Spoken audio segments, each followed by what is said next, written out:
and they realize that they're inferior to blacks. The white population is shrinking and shrinking and shrinking and shrinking. Alors, les amis, il y a quelque temps, j'avais partagé une vidéo sur la situation très compliquée des Blancs et des fermiers blancs en Afrique du Sud, des gens qui sont menacés de toutes parts par une population noire de plus en plus revancharde.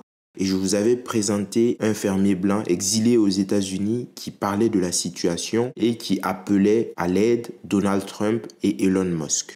Suite à cette vidéo, il y a des personnes qui m'ont dit « Oui, mais cette personne a été épinglée pour avoir tenté d'escroquer des personnes. Il a demandé des dons, etc. etc. » Ok, bon, je fais mon mea culpa. Il a été prouvé que cette personne a demandé des dons. Ok, c'est mal. Il joue de la situation pour demander des dons. Mais le fond du problème reste le même. La situation en Afrique du Sud n'a pas changé parce qu'une personne a essayé de profiter de cette histoire pour se faire de l'argent. Lui, peut-être que c'est une ordure qui profite de cela pour se faire de l'argent, mais la situation est factuelle. Il y a des familles en Afrique du Sud, des fermiers qui ont été massacrés et qui vivent tous les jours dans la peur. Et c'est de cela que je veux parler, parce qu'il y a une réalité qu'il ne faut pas occulter. Et aujourd'hui encore, il y a une vidéo qui m'a été proposée où des influenceurs sud-africains noirs parlent des Sud-Africains blancs. Vous allez voir que ce qu'ils décrivent est horrible. Ces personnes sont en train de créer un narratif qui tend à déshumaniser complètement les Blancs en Afrique du Sud. Et c'est la première étape quand on veut commettre des actes atroces. Lorsqu'on a fini de déshumaniser son adversaire, ce qui suit, c'est évidemment sa mise à mort. Et ça, il ne faut pas le laisser faire. Bon, on ne va pas trop tarder. Merci à la personne qui m'a proposé cette vidéo. Donc, c'est une personne qui s'appelle Lolo sur X. Voici son profil. Faites un tour. Voyez si ce qu'elle publie vous plaît. Et abonnez-vous si c'est le cas. Et nous, on ne va pas trop tarder. On va commencer cette vidéo. Merci de vous abonner, de liker, de partager, de commenter. C'est très important. Merci à tous ceux qui soutiennent la chaîne financièrement. Et c'est parti pour cette vidéo. Donc, c'est une vidéo qui a été publiée par Baba Yaga qui dit « Les podcasteurs noirs décrivent les Sud-Africains blancs comme inhumains, de vrais chiens, des animaux. Les blancs sont une espèce inférieure à la nôtre. Ils ont du sang néandertalien en eux. Nous avons affaire aux blancs les plus faibles. Les blancs sont juste en dessous des êtres humains. Vous négociez avec un animal, un chien sauvage. Voici ce qui est dit par des podcasteurs noirs sud-africains et nous allons décrypter ça. C'est en anglais. Je ne suis pas sûr de toute la traduction parce que avec l'accent, je n'ai pas tout compris, mais je vais vous faire la traduction de ce que j'ai compris. C'est parti. The problem that South Africans have right now is that we don't understand white people. White people are inferior species to us. We are Homo sapiens. They've got Neanderthal blood in them. This is the science, and this is not science that was done by black people. It was... Donc, ce monsieur, ce très charmant monsieur dit « Le problème que nous, les Noirs, en Afrique du Sud, nous avons avec les Blancs, c'est que nous ne les comprenons pas. C'est une race inférieure. Nous, nous sommes des Homo sapiens et eux, ils ont du sang de Néandertalien en eux. Ce n'est pas notre science qui l'a prouvé, mais c'est la science que eux-mêmes, soi-disant les Blancs, ont développée, qui ont prouvé qu'ils étaient des Néandertaliens. Donc, c'est une espèce inférieure à la nôtre. Voici ce que des Noirs se permettent de dire aujourd'hui. Vous êtes sûr que si un Blanc fait un podcast comme ça qui tourne sur Internet où il dit les Noirs ou les Arabes ou les Asiatiques sont inférieurs, il se fait incendier dans la seconde. Il perd toute humanité, il se fait lyncher et lapider partout, et ça c'est normal. Mais aujourd'hui, il y a des Noirs qui peuvent le dire et qui ne risquent absolument rien. Voici le monde dans lequel nous sommes. Et dites-vous qu'en France, il y a des Noirs qui rêvent que cela se transpose en Occident. Ils auront le droit de tout dire sur les Blancs, de vous insulter, de vous traiter de tout ce qu'ils veulent. Et même, pourquoi pas, passer à l'acte. Parce que lorsque vous vivez avec des nuisibles, des personnes qui ne servent à rien et qui sont inférieures, qu'est-ce qu'il faut faire? C'est s'en débarrasser. Si vous comprenez ce que je veux dire. You understand? Abu Clive W. Lewis, they were eugenicists. They studied this and they realized that they're inferior to blacks. The white population is shrinking and shrinking and shrinking and shrinking. For us, it makes no sense to descend into the savagery that they have. Whatever land that they're holding on to, either way, their numbers are dwindling. Whatever leadership that they had is dying out as well. And you know about wealth disappearing after the third generation that is passed down to, you know.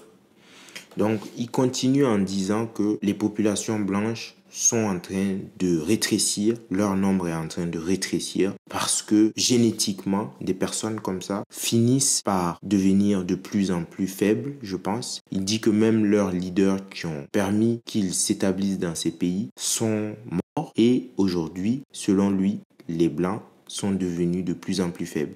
C'est ce que j'ai compris de la traduction. Je vous avoue que je ne suis pas un expert. Dites-moi en commentaire ce que vous avez compris et on va continuer. So they're on the last generation. We're dealing with the weakest whites that the world has ever seen.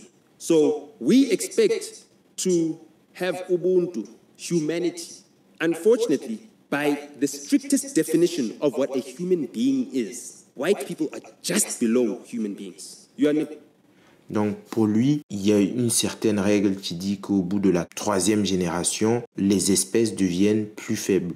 Chez les Néandertaliens, j'imagine chez les Blancs. Et aujourd'hui, les Sud-Africains noirs ont affaire aux Blancs les plus faibles de l'histoire.